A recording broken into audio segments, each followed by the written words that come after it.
Hello दोस्तों, welcome to Tryst with Law. We all made a tryst with law sometime in our life and that's why we're here.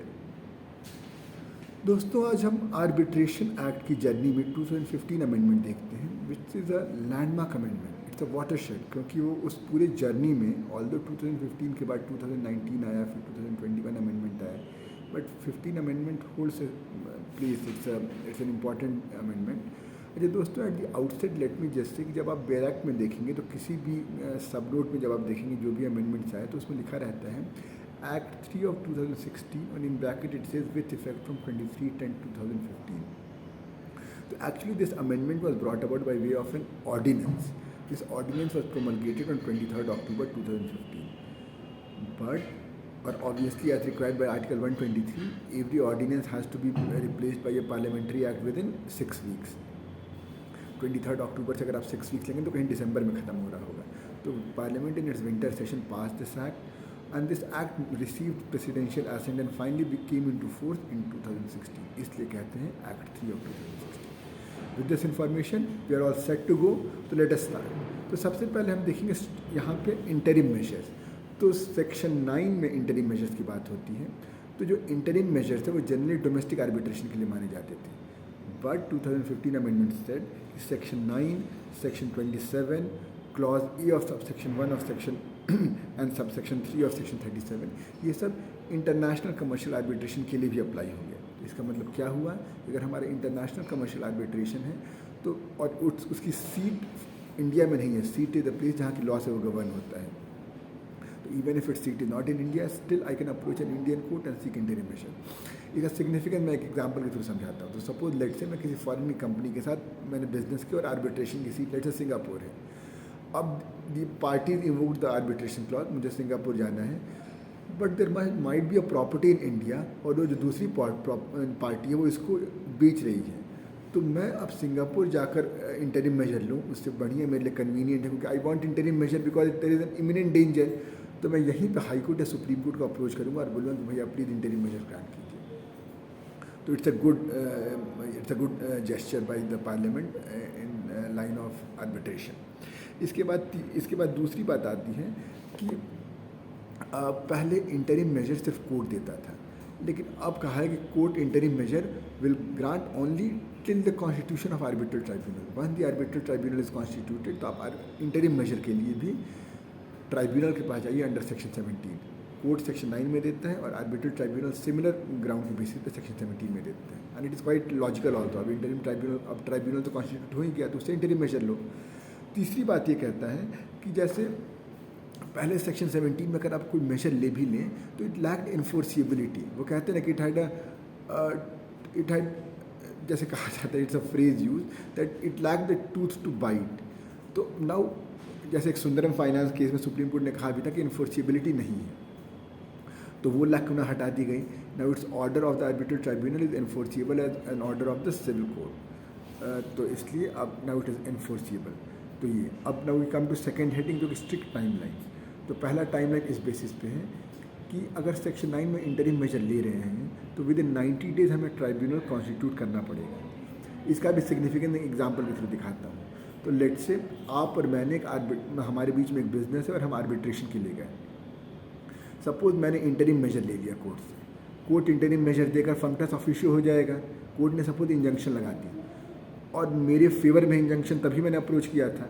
अब इसके बाद मैं arbitral tribunal constitute ही ना करूं, इसको delay करते जाऊं 1 साल 2 साल, क्योंकि इंजंक्शन तो मेरे फेवर में था तो मुझे अच्छा लग रहा है, but the other party might be at disadvantage. तो इस लैक्यूना को हटाने के लिए कोर्ट ने कहा कि नहीं, 90 डेज में आपको ट्राइब्यूनल कॉन्स्टिट्यूट करना पड़ेगा.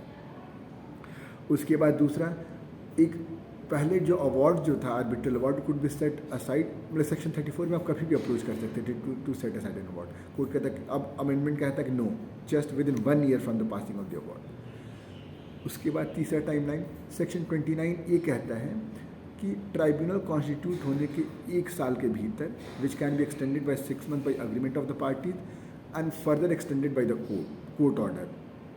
तो एक टाइमलाइन है, मतलब अगर कोर्ट ऑर्डर भी देगा एक्सटेंशन के लिए तो it will respect the will of the parliament. Parliament चाहता था कि इस टाइमलाइन से पहले खत्म हो, मतलब एट मैक्स 18 मंथ्स.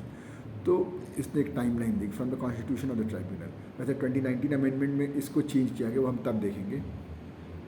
उसके अलावा कोर्ट ने ये भी कहा है कि सेक्शन 12 में जो लिखा हुआ है, सेक्शन 12 अमेंड होने के बाद आया कि अगर आर्बिट्रेटर को ये लगता है कि इस टाइमलाइन को नहीं फॉलो कर पाएगा तो उसको एक रीज़न ऑर्डर देना पड़ेगा। It will have to justify its that.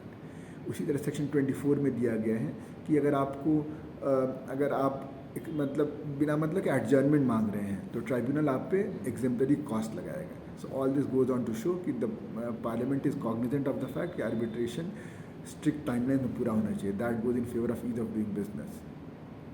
उसके बाद एक फास्ट ट्रैक आर्बिट्रेशन का भी प्रपोजल आया। तो फास्ट ट्रैक आर्बिट्रेशन ये है कि आप इसको 6 मंथ में ख़त्म करोगे और इसमें ओरल प्लीडिंग नहीं होगी। Generally most of the delay happens in oral pleading कि एडजर्नमेंट चाहिए, ये फाइल करना है, वो फाइल करना है, ये आया नहीं है, सब कुछ रिटन प्लीडिंग के हिसाब से कोर्ट अपना जजमेंट देगा और ट्राइब्यूनल अपना जजमेंट देगा और it will be sole arbitrator. अब उसके बाद दोस्तों चैलेंज टू एन अवार्ड की बात आती है। तो पहले जो सेक्शन 34 में जो हम अवार्ड चैलेंज करते थे, आज भी वैसे पब्लिक पॉलिसी पे ही चैलेंज करते हैं, but public policy is a वेग टर्म। मतलब पब्लिक पॉलिसी इज़ कहते हैं कि बॉर्डरलेस एंड बॉटमलेस सी, उसमें सब कुछ आ सकता है। It's the veritable Kamdhenu. तो उसमें कोर्ट ने इनफैक्ट एक केस आया था ONGC वर्सेस सॉ पाइप्स 2003 का, बिफोर 2015 अमेंडमेंट। तो उसमें कोर्ट ने कहा था कि ये जो चैलेंज हो सकता है not just on violation of fundamental policy of India but also on the merits of the contract. Yeah, you can re-agitate the merits of the arbitration before the court. So that defeats the very purpose of arbitration. तो अब जो 2015 amendment के बाद इसको clarify कर दिया गया कि पब्लिक पॉलिसी में 3 चीज़ें आएंगी। सबसे पहली चीज़ तो आएगी कि अगर बाई फ्रॉड और करप्शन के थ्रू ये अवार्ड आया है। दूसरा चीज़ आएगा it is again the fundamental policy of Indian law. या तीसरा it is imbued with moral turpitude, injustice, इन सब चीज़ों की फैक्टर है यहाँ पे। उसके बाद it is again the fundamental policy of India. It is also very vague term, very broad term. तो उसको भी इस अमेंडमेंट में क्लैरिफाई किया गया है कि it does not entail a review of the merits of the case. जबकि यहाँ पे क्या होगा कि whether there is a contravention with the fundamental policy of Indian law का मतलब है कि यहाँ पर कोई जो इंडियन जो लॉ है, जैसे लेट्स से कॉन्ट्रैक्ट एक्ट या लेट्स से IPC, CRPC, उनके वायलेशन में हो रही है। इसमें आप सब कुछ यू कैन नॉट टेकिंग इसका आप बहाना लेकर taking the excuse of being against the violation of fundamental policy of Indian law, you can not reagitate the case. सबसे बड़ी बात ये, the long and short of this is this. उसके बाद यहाँ पर ये बात आती है, एक पेटेंट इलीगैलिटी भी एक ग्राउंड है अवार्ड को चैलेंज करने का। तो पेटेंट इलीगैलिटी में कोर्ट ने ये कहा कि ये 2015 अमेंडमेंट में ये कहा गया कि पेटेंट इलीगैलिटी तो ठीक है, लेकिन you should be on the face of the award.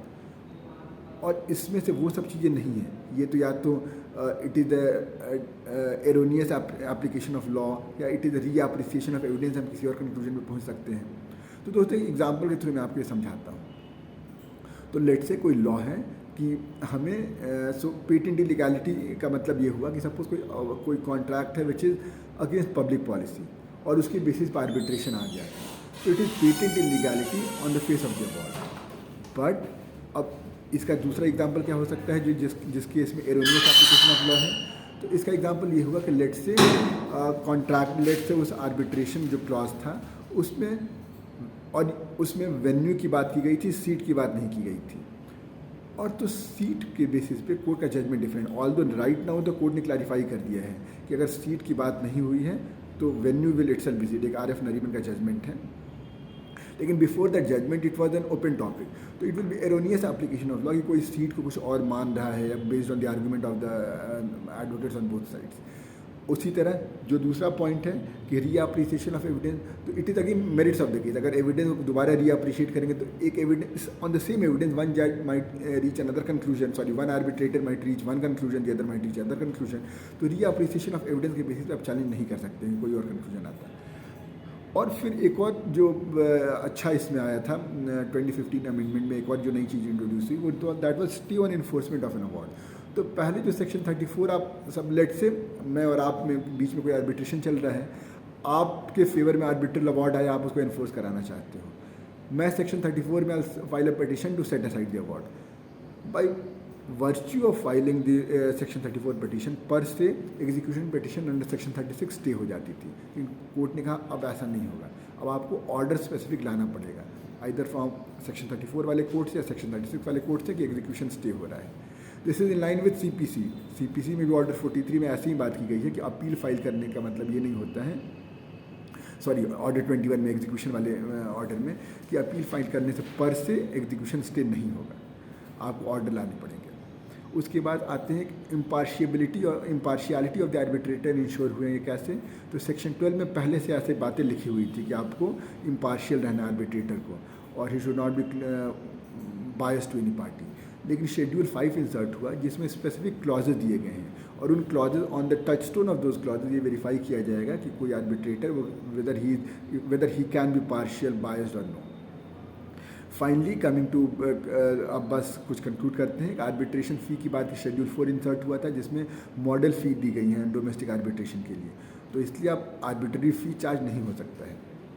और फाइनली डेफिनेशन ऑफ कोर्ट पहले एक ही था, लेकिन अब बोला जो कि डिस्ट्रिक्ट कोर्ट या high court with original jurisdiction वहाँ पर, लेकिन अब कहा गया है कि फॉर डोमेस्टिक आर्बिट्रेशन ये तो डेफिनेशन वही रहेगा जो पहले था, लेकिन for international commercial arbitration court मतलब बस हाई कोर्ट होगा which is having original jurisdiction. तो दोस्तों इस तरह टोटल 8 मतलब ब्रॉड न्यू नॉवेल आइडियाज इसमें इंसर्ट हुए थे। वैसे तो बहुत सब चीज़ें हुई थी, but something that we can right we should be aware of. तो आई होप आपको ये वीडियो समझ में आई होगी, अच्छी लगी होगी, और कोई कन्फ्यूजन, कोई क्वेश्चन आप जरूर कमेंट में बताइएगा। मिलते हैं एक नए वीडियो में एक नए केस के साथ। Till then let's continue with trust with law. Bye bye.